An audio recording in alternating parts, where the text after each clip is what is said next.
Sleep in Heavenly Peace is a national nonprofit. We are tasked with helping kids get beds that don't have them. Many chapters, there's over 350 chapters across the United States, Canada, Bermuda, and Bahamas, growing all the time. Kids aged from 3 to 17 years that don't have beds are eligible to receive them from us. One website, so shpbeds.org/apply. That will get you to the application, and then everything from there, once you fill the application, is based on your address, your zip code. Once you put that information in, it goes to the chapter that serves your area. So this thing has been building momentum since Steve started in 2021. We have major partners with Lowe's, that's on a national level. They help out chapters both financially, at startup, with tools. So it's a lot of partnerships that have been formed already with our national organization and getting new chapters started, kind of not starting them in a hole. They get a basic startup tool set, they get jigs and everything that's used in the build process. So that's how we all start. Lowe's is a great help locally. We are fortunate in the Utica chapter because we have the Herkimer, Utica, New Hartford, and Rome stores all within our delivery area. So we have 4 major stores that we can tap from for our materials. And they've been great to work with. That's the majority of where we get tools from. It's not exclusive. If I find a better deal on lumber somewhere, we can go get it. It's how to best use the funds, to get the most bang for our buck. We'll just state the, I think, obvious at this point in the Mohawk Valley. The community in this area is very generous. We have great donors. We have people that every year will send a donation to us. The businesses that have gotten behind us, we'll have them sponsor builds during the month. We get a couple different Lowe's grants throughout the year.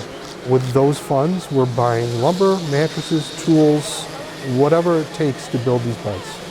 When I came here and saw what was happening, how well organized it was, how useful all the resources were, and then I learned about how hard it had been for them to find financial resources to support them, I literally pulled Aaron aside while we were in this building and said, we need to do this for the whole year.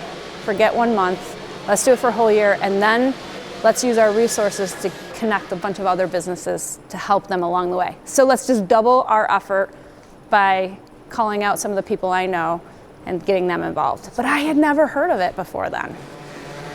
I've seen such an incredible response just since we announced it in just a few weeks. It's been crazy. We wanted to just make sure that Bill and Jen knew that they would have resources for their builds and to not worry about that, to worry about how to gather the volunteers and get those things. We would help with that too, but the actual financial resources, let's get that taken care of. And then it was like, maybe we can double the amount of beds that you put out each month. Can you guys handle that? Yes. All right, now let's find the resources to do that. And so now it's our mission just to get other companies in, to have more volunteers, more awareness. And for me, it's also, I serve a lot of low-income families in our area. I want them to know about this resource because if they are in need, I want to be able to connect them that way too. So it kind of goes all full circle. It's been pretty great. I can't explain what it did to me in my soul when I came here and I saw how organized it was.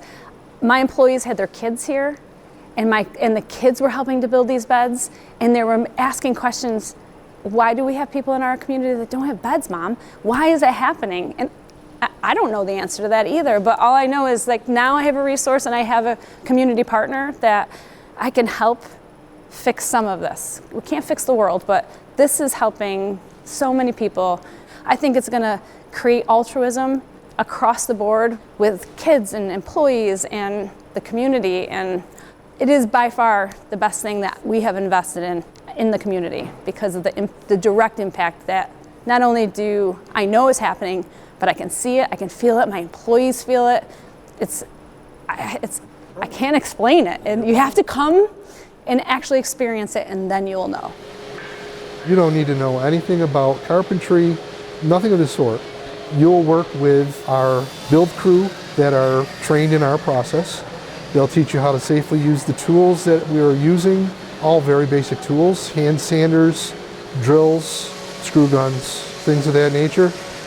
Everyone that comes in through the door, they all state how much fun they've had doing the build. A couple hours of sanding wood and you're doing something good for a kid.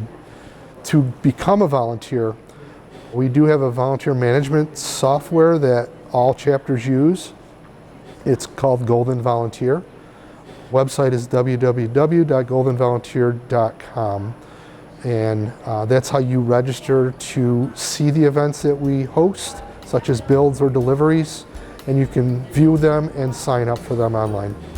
I challenge any corporation, my friends, business owners, anybody who can come down, contact us, contact them directly, and be part of it. Just dedicate one day, just 2 hours, one day, and it will change everything for you. And it will. And we do have a community of givers, so it's not a hard ask in most cases, but it will be changing. It resonates in a different way than any of the other charitable things I've ever been involved in, because it starts and finishes. Find a night to just give 2 hours, that's it. That's all I'm asking is 2 hours, because once you do that, you'll be hooked.